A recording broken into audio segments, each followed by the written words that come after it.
"Tie me up," the Apache woman told the rancher who bought her to free her. The lonely man had no idea the rancher had not planned to stay long that morning. He arrived before sunrise, parked his dusty truck at the edge of the lot, and walked slowly toward the auction grounds. It was supposed to be an ordinary day. He needed a few cattle permits and wanted to check some old equipment listings. That was all. He had no interest in people, noise, or trouble. After years of living alone on his ranch, silence had become his closest companion.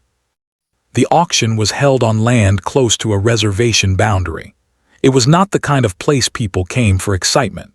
The air smelled of dry soil and animals. Men stood in small groups, talking in low voices. Some laughed too loudly, others watched everything carefully like hawks waiting for a chance to strike. The rancher stayed to himself. He always did. As he moved closer to the main area, he noticed something unusual. Near the edge of the crowd stood a woman, still and quiet. She did not belong to any group. She was Apache, dressed simply, her dark hair pulled back, her posture straight but guarded. There was something about her stillness that made the noise around her feel wrong, almost disrespectful. She was not being treated like the others. Papers were passed around that mentioned her name along with land numbers, debts, and legal words that sounded heavy and final. The rancher listened from a distance. He realized quickly that this was not just about land. It was about control. Her family land had been tangled in legal claims she never agreed to. Because of loopholes and pressure, her future had been turned into an item on a list. The auctioneer spoke fast, like this was normal business. People raised their hands without looking at her face. To them, this was just another opportunity. The rancher felt something tighten in his chest. He had seen unfair deals before, but this felt different. This felt wrong in a way that sat deep in his bones. He remembered his father once telling him that some systems were built so certain people never won, no matter how hard they tried. At the time, he had been too young to understand. Standing there now, he understood clearly. The rancher was not a hero. He did not see himself as brave or important. He was a man who had lost much and learned to expect little. But something about this moment pulled him forward. Maybe it was the way the woman stood tall even as her future was spoken about without her voice.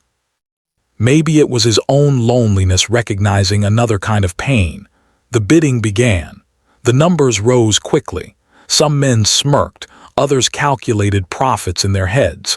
The rancher raised his hand once. A few people turned to look at him, surprised. He did not look like someone who usually interfered. The bidding climbed again. He raised his hand again, steady and calm. The woman finally looked at him then. Her eyes were sharp, not grateful, not afraid, just watching, measuring. When the final call came down, the rancher had outbid them all. The gavel struck. The sound echoed louder than it should have. Murmurs spread through the crowd. Some shook their heads. Others whispered stories that had not yet been written. The rancher signed the papers with slow care. He read every word. He made sure there were no hidden traps. The officials were surprised by his attention. Most buyers rushed through. He did not. When everything was done, the woman stood a short distance away, waiting. She had not thanked him, she had not spoken. The rancher respected that. He walked toward her, stopping a few steps away, leaving space between them. "I didn't buy you," he said quietly. "I bought the claim so it could end." She studied his face. Years of dealing with broken promises showed in her eyes. "Men say many things," she replied calmly.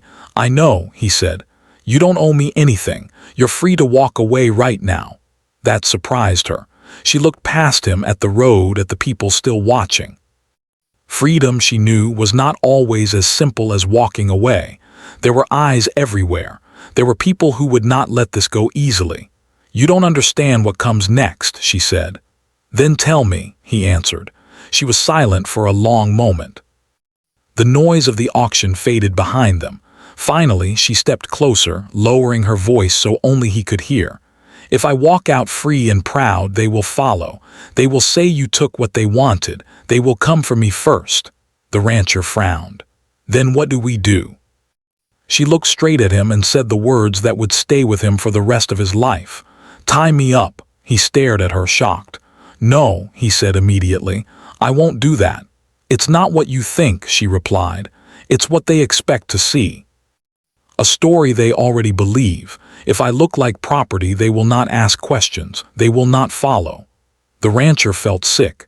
Everything inside him resisted the idea. He had stepped in to end injustice, not act like part of it. But she was calm, certain, speaking from experience he did not have. "You want to free me," she continued. "Then listen to me." He looked around. People were already watching them too closely. Whispers grew louder. He realized that buying the claim had been the easy part. Protecting her afterward was something else entirely. "I will not hurt you," he said firmly. "I know," she answered. "That's why I said it to you." They walked toward his truck together, not touching, not speaking. Every step felt heavy. At the truck, he paused again, giving her one last chance to change her mind. "If you want to leave, I won't stop you." She shook her head. "Not yet."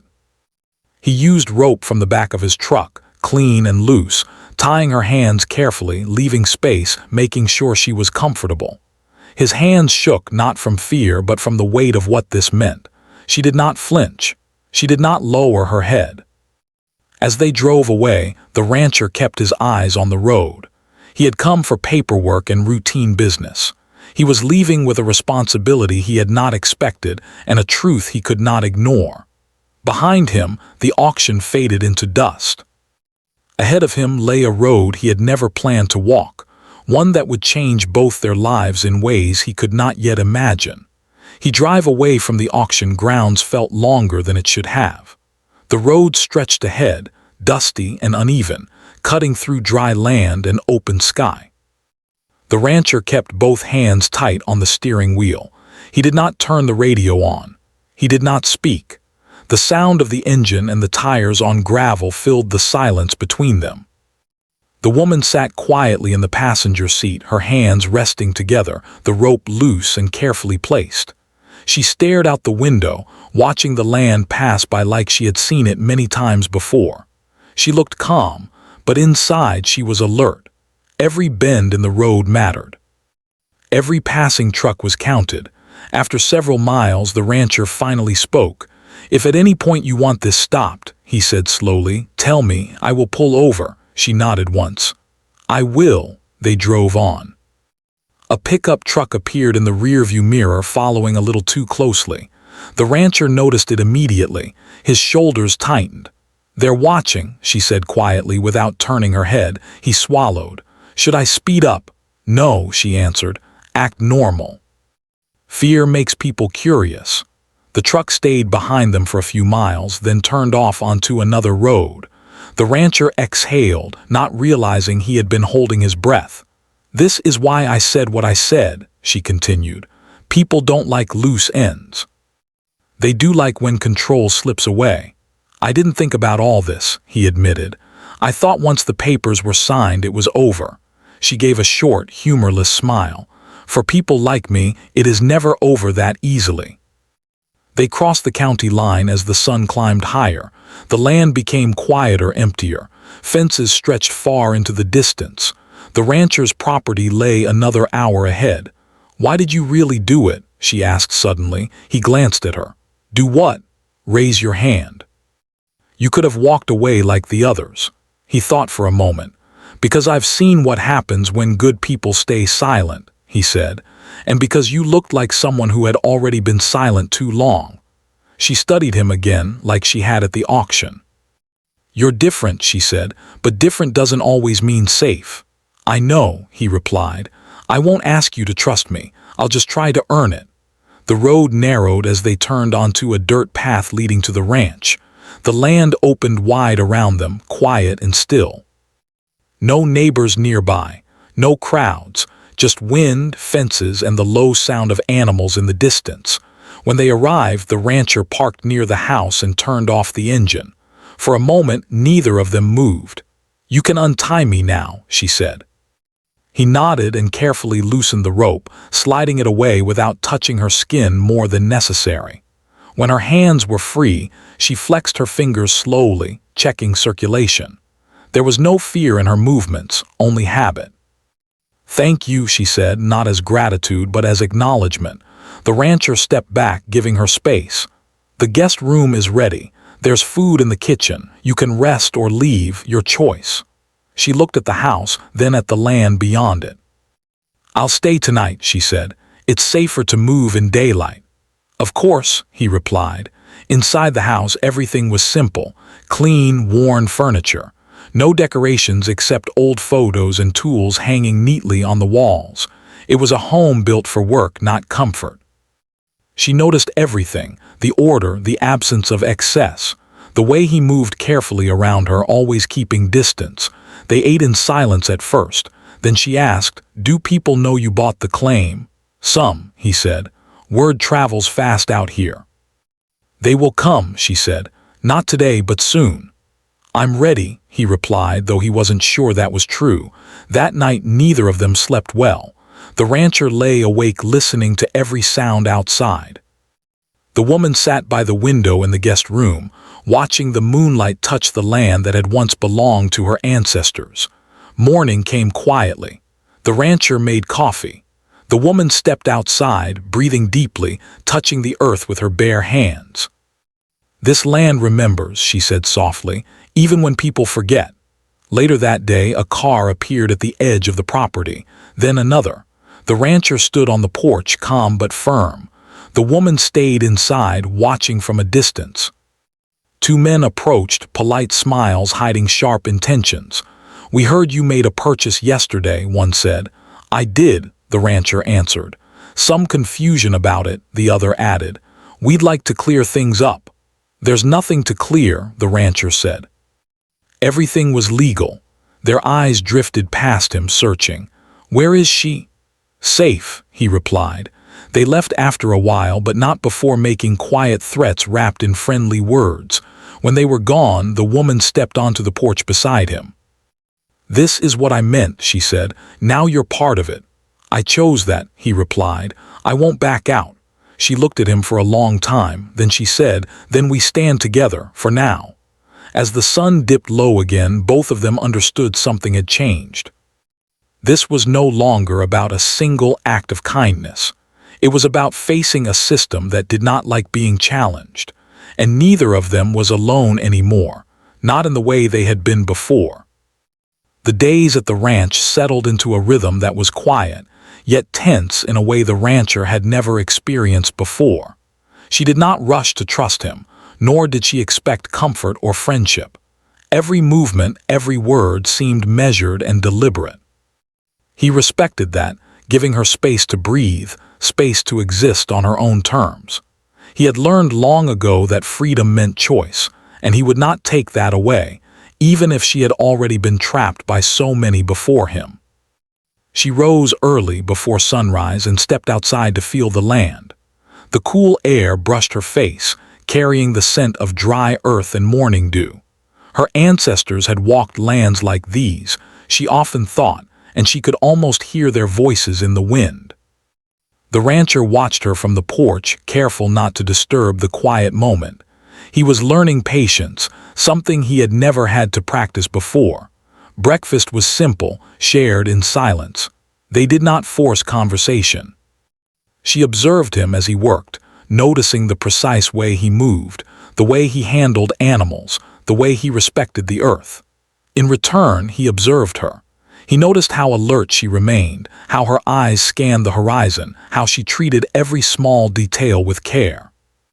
He realized that this was not just caution, it was survival, and it had been her way of life for years. Their days became work days. She helped tend the animals, fix fences, and repair equipment. Her hands were skilled, not just from necessity, but from a lifetime of learning to take care of herself and her land. The rancher tried to teach her some of his ways, but she was not a student. She was a partner in learning. Slowly he began to see her not as someone to protect, but as someone who could walk beside him, not behind him. At first, silence filled most of their interactions. Words were few, but slowly stories emerged. She spoke of her family's struggles, of lands lost and promises broken. Her voice carried no bitterness, only honesty. The rancher listened, learning not to judge, not to interrupt, but simply to understand. In return, he shared his own stories, not of triumphs, but of losses, of loneliness, of quiet regrets. The exchange was slow, careful, built on trust neither of them had offered lightly. Despite the progress, tension remained. Outsiders occasionally appeared, curious neighbors or officials seeking information. The rancher confronted them with calm firmness, never revealing more than necessary, always keeping her safety first. She watched how he handled these encounters, learning that strength could be quiet and steady, not loud or aggressive. In many ways, they were teaching each other without realizing it. One afternoon, a storm rolled over the horizon. Rain began to fall in heavy sheets, drumming against the roof and washing the land in fresh water. She stood by the window, watching the patterns form in the soil, feeling the land respond. The rancher joined her silently. They did not speak, yet a shared understanding passed between them. Both had been shaped by hardship, both had endured losses, and both had found a rare sense of connection, not through words, but through the act of simply being present for one another. As the storm cleared, a rainbow stretched across the sky. She smiled faintly, a rare and fleeting expression that he cherished quietly. "It's been a long time since I've seen something like that," she said. "Not just the rainbow, but peace. It feels strange." "It's not permanent," he replied. "But it's ours for now," she nodded. In that moment, neither of them needed to say more. The work, the vigilance, and the quiet moments had built a bridge between them. It was not a bridge of romance, but of respect and understanding, of two people learning to coexist in a world that had rarely been kind to either. Yet the peace was fragile. Word of her freedom had begun to spread quietly, carried by whispers in neighboring towns and reservation communities. Letters arrived, some respectful, some threatening. She read them cautiously, her expression guarded, while the rancher helped sort through the messages. They responded only when necessary, careful not to provoke further attention. Each interaction was a lesson in diplomacy, patience, and resilience. In the evenings, they sat by the fire, speaking quietly about trivial things at first, weather patterns, animal care, the best ways to repair fences. Slowly, their conversations deepened. She asked questions about his past, about his losses, about the choices that had shaped him. He answered honestly, revealing a side of himself few had ever seen. In turn, she shared more about her own life, her fears, her hopes, her careful strategies for survival. Every word built trust, slowly dissolving the invisible walls that had kept them apart. The rancher noticed subtle changes in himself as well. He had spent years avoiding people, avoiding pain, avoiding responsibility beyond the land he inherited. Yet now, he found himself watching over her not out of obligation, but out of care. He began to anticipate dangers she might not notice, to prepare meals she liked, to keep the ranch safer for both of them. The act of responsibility, once a burden, had become a source of purpose. At times, she would stand at the edge of the property, looking toward the horizon, and the rancher would approach quietly. "Thinking about leaving?" he would ask softly. "Always," she replied. "It is my nature. I must be prepared." "And staying?" he would press gently. "That is my choice too," she said, meeting his gaze.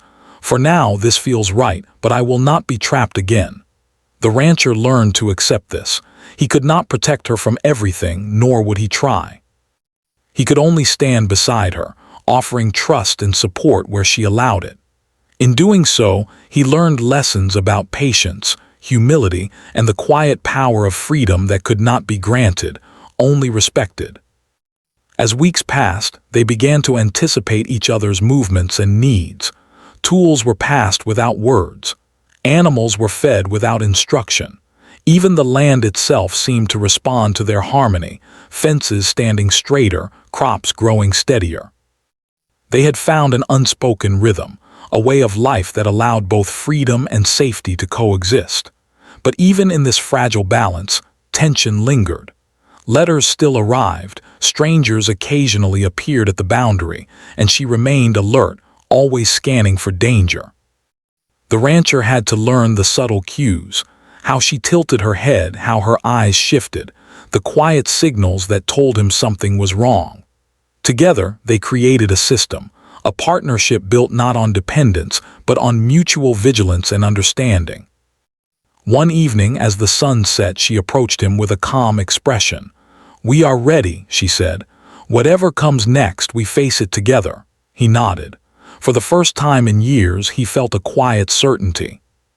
Not a certainty that the world was safe, but that they could navigate it together. Two wounded lives, separate yet connected, standing stronger side by side. And though neither spoke of loneliness anymore, they both knew it had been replaced, not by romance, but by a profound and steady companionship, built on respect, courage, and the slow, careful act of trusting another human being. The rancher realized that helping her had changed him more than he could have imagined. He had stepped in to act for justice, but he remained because he understood what it meant to be part of something bigger than himself, a bond of resilience, freedom, and shared humanity. And as night fell over the quiet ranch, they both understood that their journey was only beginning. The world beyond their land was unpredictable, dangerous, and often unfair. But together, they had created a small world where strength and trust could flourish. A world where freedom was not a gift, but a shared responsibility. The calm rhythm of life on the ranch was not to last. Weeks after the woman had arrived, word of her freedom had begun to ripple quietly through nearby towns and reservation communities. Some people were curious, some cautious, and others, those who had profited from her silence and misfortune, were quietly angry. Rumors began to spread about the rancher and the Apache woman, some truthful, others twisted into fear and suspicion. The two of them had learned to navigate life in a careful bubble, but the bubble was starting to crack. It began with a knock on the door one morning. The rancher opened it to find two men in suits, polite smiles disguising a sharp intent. "We heard about the claim," one said, holding a folder of papers. "We wanted to clarify a few things." The rancher looked at them calmly, his posture steady. He had spent weeks preparing for this moment, and though he did not like confrontation, he would not back down. "The claim is legal," he said quietly. "She is here by her own choice. There is nothing to clarify." The men's eyes shifted to the woman who had stepped behind the rancher, calm but alert. She did not flinch, though she knew the danger. She had spent years learning how to read people, and she could see the threat in their polite expressions. "I am here because it is safe," she said. Her voice was steady, controlled, and confident. "Nothing else matters." The men exchanged looks but did not press further. They left after a polite but tense warning that the matter was not over. The rancher and the woman watched them go, knowing this was only the beginning. Outsiders would continue to test them, to push, to see if the bond between them could withstand pressure. Over the following days, more visitors came, officials, debt collectors, and people claiming interest in her family's past. Each encounter tested them, but each time, they faced it together. The rancher had learned not just to protect her, but to present a united front. She had learned to trust him enough to stand beside him when it mattered. It was a delicate dance, each step requiring vigilance and precision. The woman began to reveal more about her own strategies for dealing with such pressure. She explained how to answer questions carefully, how to stay calm under scrutiny, and how to observe intentions behind words. The rancher listened and adapted, realizing that she had a wisdom born from years of survival that he could never have imagined. He had strength, but she had knowledge. Together they were formidable. Late one afternoon, the tension reached a peak. A group of men arrived unannounced, claiming to represent creditors and distant relatives. They demanded answers and documentation, their voices rising in anger when met with calm refusal. The woman stepped forward, her stance firm. "You have no right here," she said. "This is my land, my choice, and my freedom. Leave now, or I will involve the authorities." The men laughed at first, dismissive, but the rancher stepped beside her, his presence quiet but unyielding. "She speaks the truth," he said. "Leave before this becomes a matter of law. I will back her completely." There was a tense moment, the air thick with potential conflict. Then, reluctantly, the men retreated, muttering threats under their breath. The rancher and the woman watched them go, knowing this would not be the last challenge. But for the first time, she felt a sense of security she had never known. She was free, and she could stand her ground without fear because he stood with her.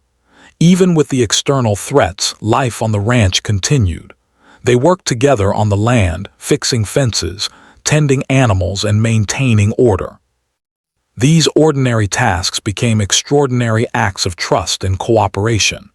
They began to anticipate each other's needs without words, handing tools, guiding animals, and repairing damage as a seamless team.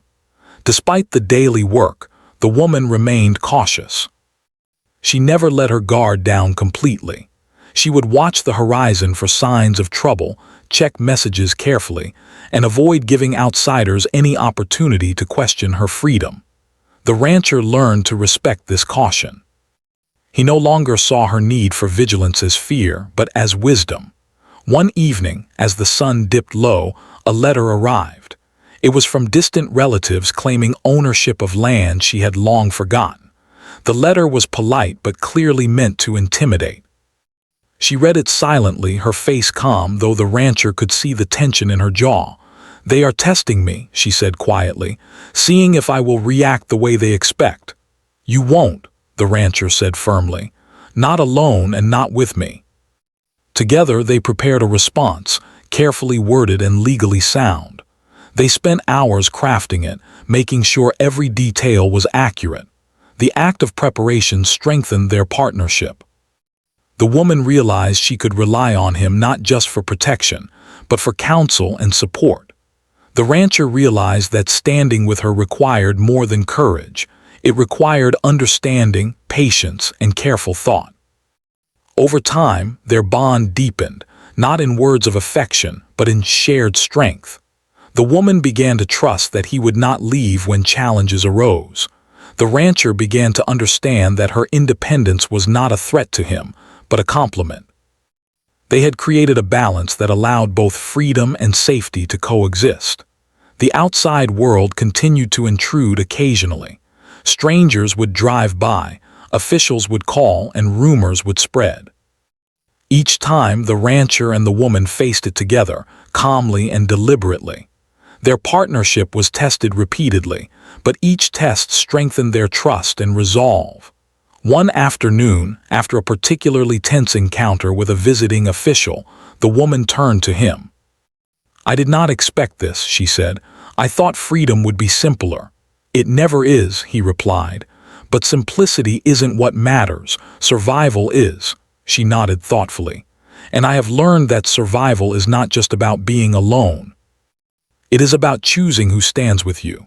He looked at her, realizing that in helping her, he had also been helped. His own life, once quiet and empty, had been transformed. The loneliness he had carried for so long was slowly being replaced by a sense of purpose and connection. He was no longer merely a rancher, a man alone with his land. He was a guardian, a partner, and a witness to her freedom. As the sun set, painting the sky in shades of orange and purple, they stood together on the porch, watching the land stretch endlessly before them. There was no need for words. Each had faced danger, uncertainty, and the challenges of an outside world that did not always respect justice or freedom. Each had learned to trust the other, not blindly, but carefully, deliberately, and with full awareness of the stakes. The night settled over the ranch, quiet and deep. For the first time in years, the woman felt a true sense of safety. She could move freely, speak openly, and live without fear of immediate threat. The rancher felt a sense of pride and humility. He had not saved her. She had always been strong. He had simply stood beside her when the world tried to take what was rightfully hers. In the weeks that followed, life continued with this delicate balance of work, vigilance, and quiet companionship. Outsiders remained wary, aware that the rancher and the woman were united in ways that could not be easily challenged. Their bond was visible, not in affection, but in strength, respect, and the careful way they navigated each day together. By the time autumn approached, the land had begun to show the subtle signs of their combined efforts, fences repaired, animals thriving, and crops steady. More importantly, the woman had begun to regain a sense of autonomy she had feared lost forever. She walked the land with confidence, made her own decisions, and faced the outside world without hesitation. The rancher, watching her, understood something profound. Freedom was not simply the absence of chains or threats. Freedom was the ability to act without fear, to make choices, and to have allies who respected and supported those choices. In helping her claim her freedom, he had also learned what it meant to live fully in a world that was often unfair. And though challenges would continue to arrive, he knew that together they could face whatever came next. They had created a space where respect, courage, and partnership mattered more than fear or tradition. And in that space, both of them had discovered a new kind of strength, one that was quiet, steady, and unshakable. The rancher and the woman understood that the trials they faced were not over, but the foundation they had built was strong. For the first time, both felt certain that they could endure what the outside world might throw at them. And in that certainty, they found a peace that had long been absent from their lives. The final turning point came quietly, not with shouting or force, but with a letter delivered one early morning. The rancher found it tucked into the mailbox at the end of the long dirt road. The envelope was official, heavy with meaning. He carried it back to the house without opening it, already sensing what it would bring. The woman was in the kitchen preparing tea. She looked up when she saw his face. He did not speak at first. He simply placed the letter on the table between them. She opened it slowly and read every word with care. It was a court notice. The claims against her land, her name, and her freedom were finally being reviewed. All parties involved had been summoned. This was the moment she had both waited for and feared. "So it comes to this," she said softly. "Yes," the rancher replied, "and we'll face it the right way." They spent the next days preparing. Documents were organized, records reviewed, timelines written down carefully. The rancher contacted a legal advisor who respected the situation and agreed to handle it properly. The woman contributed her own knowledge, correcting records, recalling names, dates, and details no paper could fully capture. The journey to the courthouse was quiet. The land rolled past the windows as it always had, but this time it felt different. This was not an escape or a hiding place. This was a return, a stand. At the courthouse, people stared. Some recognized her, some recognized him. Whispers followed them through the hallways. The woman kept her head high.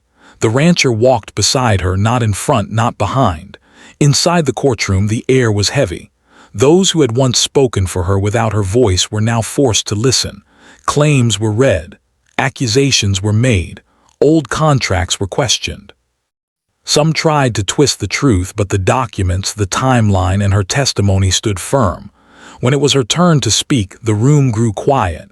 She spoke calmly. She spoke clearly.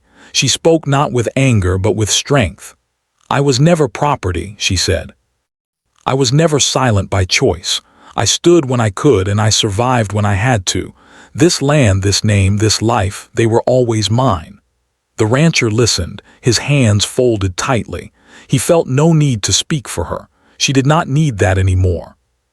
When he was called, he spoke simply. "I did not buy a person. I bought a wrong so it could end. I stood where silence would have been easier." The decision did not come immediately. The court took time, as systems always do, but when it came, it was clear. The claims against her were dismissed. Her name was restored.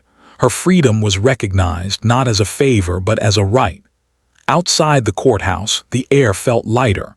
The woman closed her eyes and took a long breath, as if releasing something she had carried for years. "It's done," she said. "Yes," the rancher replied. "It is." They returned to the ranch changed. The land felt the same, but they were not. The tension that had once filled every day slowly eased. There were no more surprise visits, no more letters with hidden threats. The world had moved on.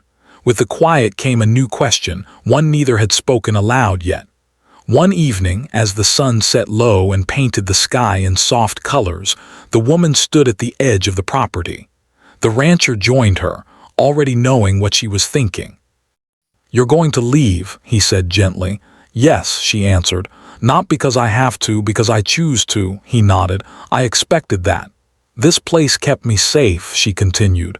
"You kept your word, I will never forget that." "You don't owe me anything," he said. "You never did." She turned to face him. "You gave me space when others tried to claim me. That matters."